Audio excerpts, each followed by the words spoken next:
Olá a todos e todas, sejam muito bem-vindos de volta ao nosso canal. Meu nome é Raquel e nós estamos no nosso projeto Ler para quem não pode ler, lendo o livro de Harry Potter e O Cálice de Fogo. Este livro gira em torno do torneio Tribruxo, né? E o capítulo passado era a terceira tarefa, a terceira e última tarefa, que era a final do campeonato. Então é muito importante que você, se perdeu, que volte e assista, ouça, porque o capítulo de hoje é uma sequência dessa final, né? Então não vai fazer muito sentido se você não tiver assistido e os últimos capítulos, principalmente o último, né, que era a terceira tarefa. Esse capítulo, que é o 32, chama Osso, Carne e Sangue. Então, vamos a ele. Harry sentiu seus pés baterem no chão. A perna machucada cedeu e ele caiu para a frente. Por fim, sua mão soltou a taça Tribruxo.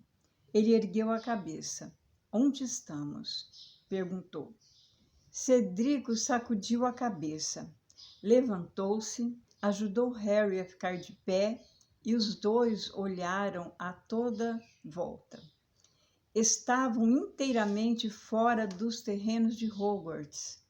Era óbvio que tinham viajado quilômetros, talvez centenas de quilômetros, porque até as montanhas que rodeavam o castelo haviam desaparecido. Em lugar de Hogwarts, os garotos se viam parados em um cemitério, escuro e cheio de mato. Para além de um grande teixo, à direita podiam ver os contornos escuros de uma igrejinha. Um morro se erguia à esquerda. Muito mal, Harry conseguia discernir a silhueta escura de uma bela casa antiga na encosta do morro. Cedrico olhou para a taça Tribruxo e depois para Harry. Alguém lhe disse que a taça era uma chave de portal? Perguntou. Não. Harry examinou o cemitério. Estava profundamente silencioso e meio fantasmagórico. Será que isso faz parte da tarefa? Não sei, respondeu Cedrico. Sua voz revelava um certo nervosismo. Varinhas em punho, não acha melhor? É. Harry disse satisfeito de que Cedrico tivesse sugerido isso por ele. Os dois puxaram as varinhas. Harry não parava de olhar para todo lado. Tinha, mais uma vez, a estranha sensação de que estavam sendo observados. Vem alguém aí, disse de repente. Apertando os olhos para enxergar na escuridão, eles divisaram um vulto que se aproximava, andando entre os túmulos, sempre em sua direção. Harry não conseguia distinguir um rosto, mas, pelo jeito que o vulto caminhava e mantinha os braços, dava para ver que estava carregando alguma coisa. Fosse quem fosse, era baixo e usava um capuz que lhe cobria a cabeça e sombreava o rosto. E vários passos depois, a distância entre eles sempre mais curta, Harry viu que a coisa nos braços do vulto parecia um bebê ou seria meramente um fardo de vestes. Harry baixou ligeiramente a varinha e olhou para Cedrico ao seu lado. O rapaz lhe respondeu com um olhar intrigado. Os dois tornaram a se virar para observar o vulto que se aproximava. Ele parou ao lado de uma lápide alta, a uns 2 metros. Por um segundo, Harry, Cedrico e o vulto baixo apenas se entreolharam. Então, inesperadamente, a cicatriz de Harry explodiu de dor.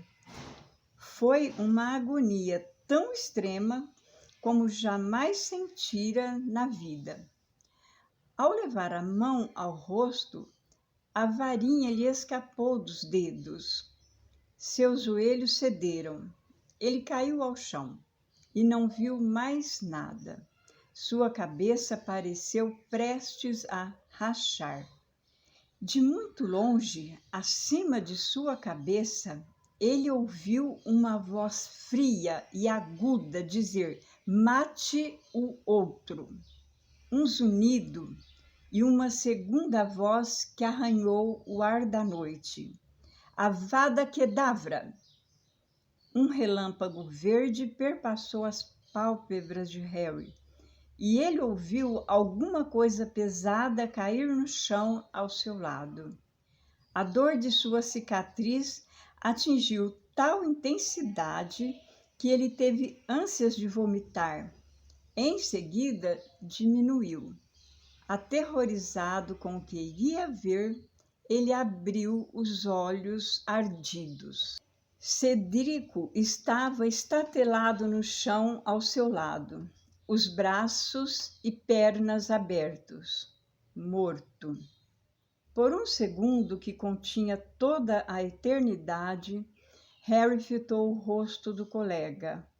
Seus olhos cinzentos abertos, vidrados e inexpressivos como as janelas de uma casa deserta, a boca entreaberta num esgar de surpresa. Então, antes que a mente de Harry pudesse aceitar o que os seus olhos viam, antes que pudesse sentir alguma coisa além de atônita incredulidade, ele sentiu que alguém o levantava. O homem baixo, de capa, pousara o fardo que carregava no chão, acendeu a varinha e saiu arrastando Harry em direção à lápide de mármore.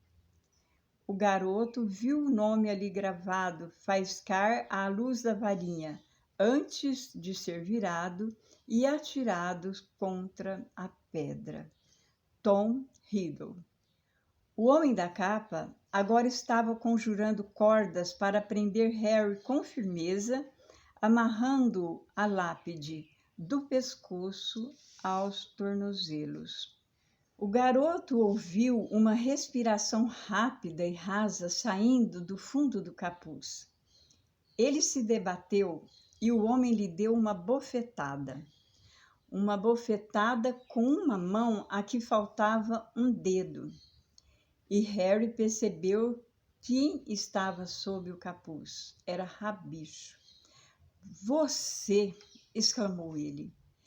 Mas Rabicho, que acabara de conjurar as cordas, não respondeu. Estava ocupado verificando se estavam bem apertadas, seus dedos tremendo descontrolados, apalpando os nós.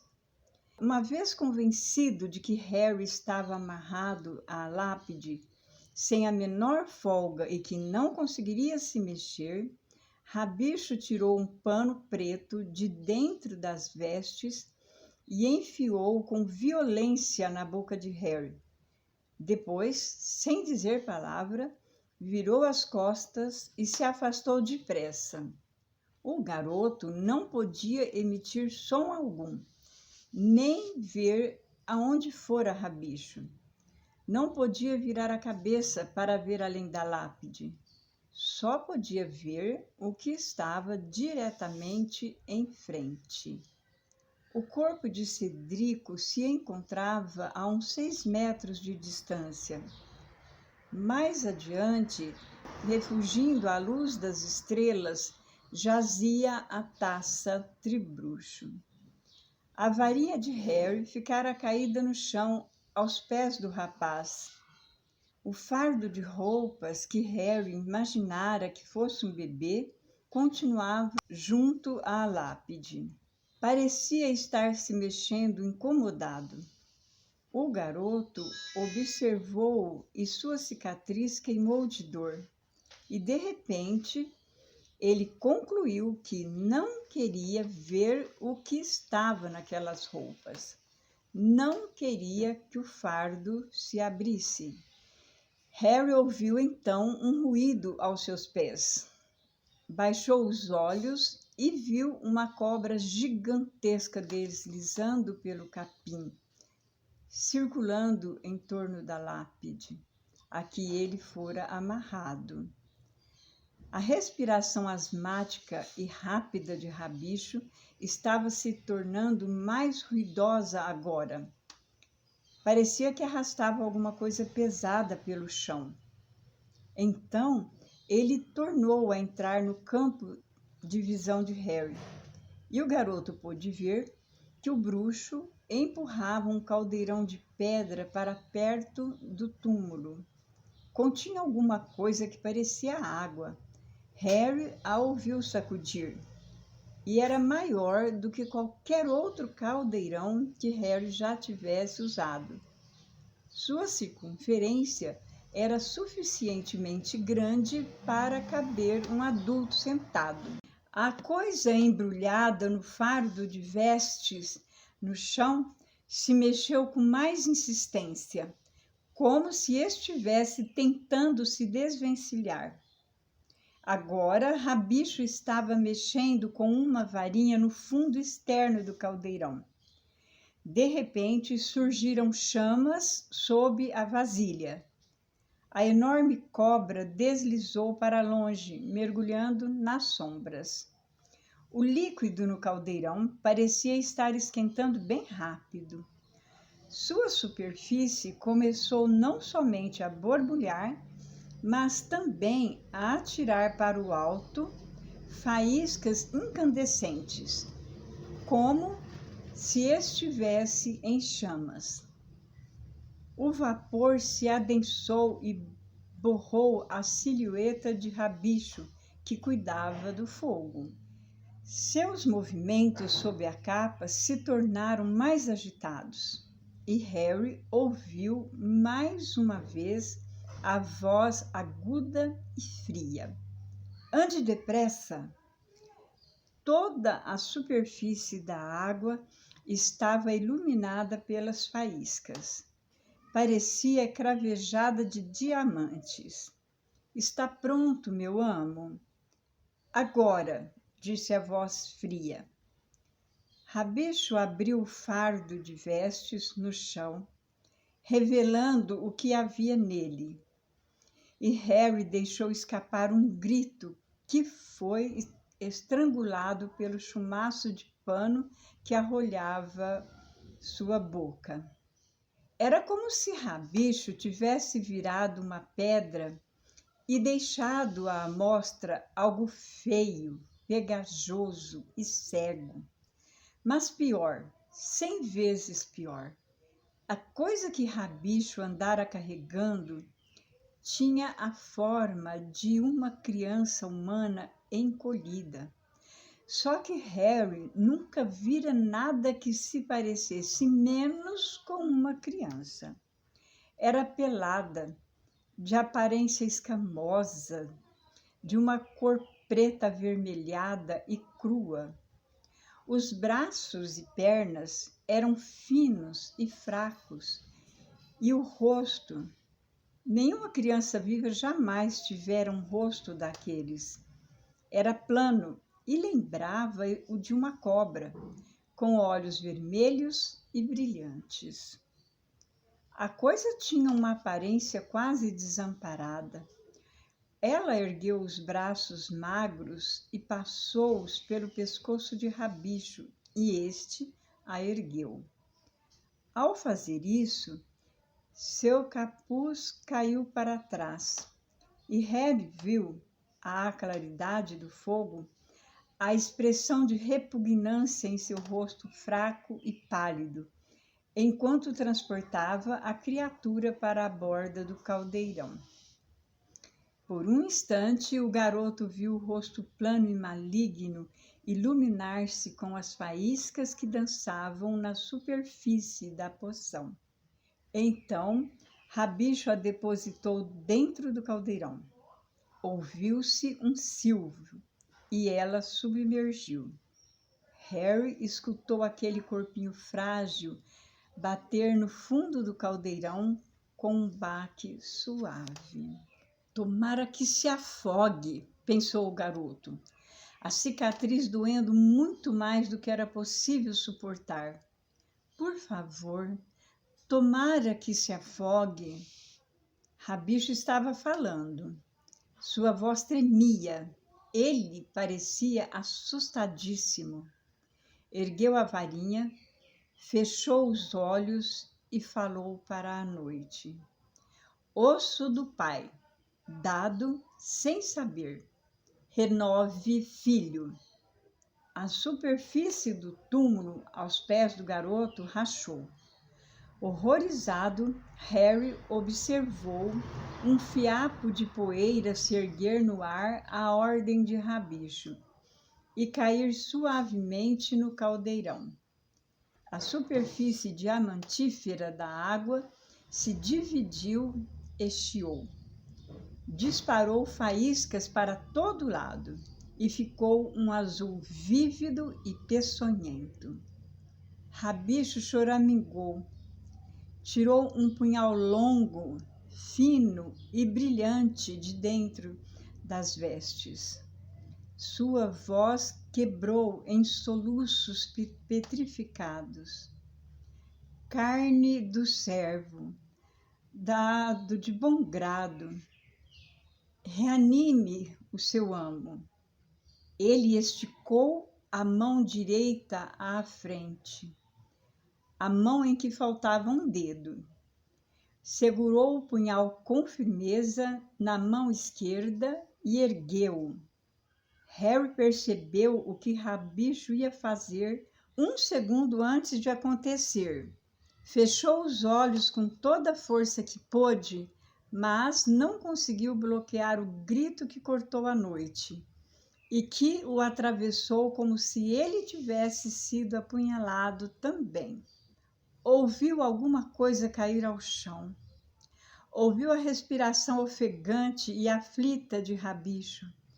Depois o ruído nauseante de alguma coisa tombar dentro do caldeirão. Harry não suportou olhar, mas a poção ficou vermelho vivo e sua claridade atravessou suas pálpebras fechadas. Rabicho ofegava e gemia de agonia.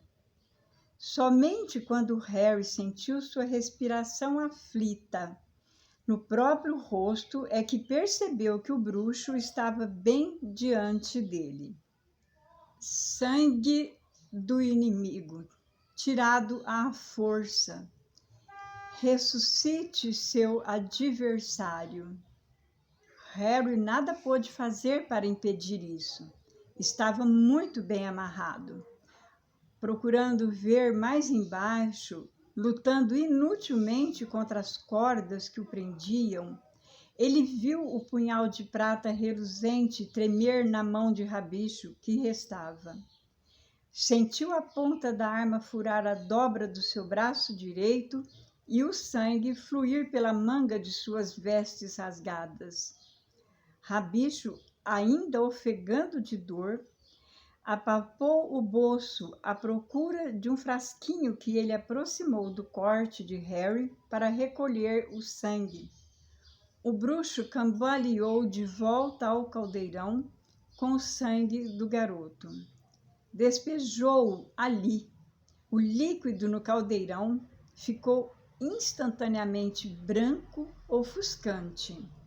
Concluída a tarefa, Rabicho se ajoelhou ao lado do caldeirão, depois deixou-se cair de lado e ficou deitado no chão, aninhando o toco sangrento de braço, arquejando e soluçando. O caldeirão foi cozinhando, disparando faíscas em todas as direções, um branco tão branco que transformava todo o resto num negrume aveludado. Nada aconteceu. Tomara que tenha se afogado, pensou Harry. Tomara que tenha dado errado. E então, de repente, as faíscas que subiam do caldeirão se extinguiram. Uma nuvem de vapor branco se ergueu, repolhuda e densa, tampando tudo que havia na frente de Harry, impedindo-o de continuar a ver Rabicho, Cedrico ou qualquer outra coisa, exceto o vapor pairando no ar. Melou, pensou, se afogou. Tomara que tenha morrido. Mas, através da névoa à sua frente, ele viu, com um assomo gelado de terror, a silhueta escura de um homem, alto e esquelético, emergindo do caldeirão. Vista-me, disse a voz aguda e fria por trás do vapor. E Rabicho, soluçando e gemendo, ainda aninhando o braço mutilado, correu a apanhar as vestes negras no chão. Levantou-se, ergueu o braço e colocou-as apenas com a mão existente, por cima da cabeça do seu amo. O homem magro saiu do caldeirão, com o olhar fixo em Harry, e o garoto mirou aquele rosto que assombrava seus pesadelos havia 3 anos. Mais branco do que um crânio, com olhos grandes e vermelhos, um nariz chato como o das cobras e fendas no lugar das narinas. Lord Voldemort acabara de ressurgir. Então, pessoal, este é o capítulo nosso de hoje, né? Do livro do Harry Potter, o capítulo Osso, Carne, Sangue. É um capítulo que se aproxima muito com aquela ideia que a gente teve, né? A vida, assim, de magia negra, né? Muito forte, na minha opinião, assim, quando eu li pela primeira vez, me impactou muito, né? A forma desse ressurgir do Voldemort, à custa da vida alheia, né? Assim, de partes, de precisar de partes de pessoas, né? O osso de um, a carne de outro e o sangue de outro.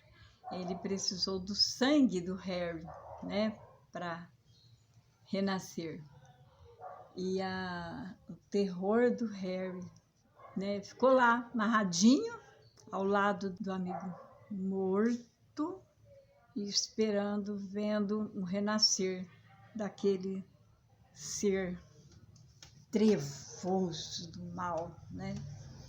Ele estava presenciando o renascer de uma nova era de trevas que ele conhecia, de ouvir contar que os pais dele perderam a vida na época do poder do Voldemort, e ouvia sempre, né, os professores amigos dele, o Dumbledore, todos faziam questão de mantê-lo a par da época de terror, a época negra, que era o domínio daquele ser que agora renascia. Então a gente pode imaginar como tenha sido para ele, imaginando que estava terminando um torneio, né? Ele e o amigo dele fazendo aquele trato de pessoas honradas, né? Chegamos juntos, vamos chegar juntos com a taça e serem levados para ali, para aquele cemitério, para ver o renascer desse ser das trevas. Então, é muito pesado, né? Ele está sabendo do começo, novamente, essa história. Ele está sentindo em si mesmo o que será, porque ele será o alvo principal desse Lorde das Trevas aí. Houve aí o renascer do corpo dele, mas para que ele tome novamente o poder, que é o objetivo dele, né? Ele não poupará ninguém. Ele não temerá à frente de nada nem ninguém. Por que matar para ele? Mate o outro. Mate o outro. E não matou o Harry por quê? Porque precisava dele, né? É uma frieza, um ser das trevas, um ser das trevas. E o Harry ali, sozinho, naquele cemitério, vendo um amigo recém-morto, preso, amarrado, boca tampada, servindo àquele renascimento. É emocionante, não é? Eu acho. Eu gosto pra caramba dos livros do Harry Potter. Gosto muito, gosto muito. Então, quando eu venho ler para vocês, eu venho com prazer, porque vou falar de coisas das quais eu gosto muito. Então, se você perdeu os capítulos deste livro, assistam, estão todos aí no canal e prossigam assistindo, porque eu acho que vale muito a pena, né? Vale muito a pena. E agradeço muito vocês estarem aqui com a gente, agradeço muito se vocês curtirem o nosso canal e continuarem com a gente, participando dos nossos projetos e sempre aqui quando há um novo vídeo. Muito obrigada a todos e todas. Fiquem sempre com a gente. Tchau!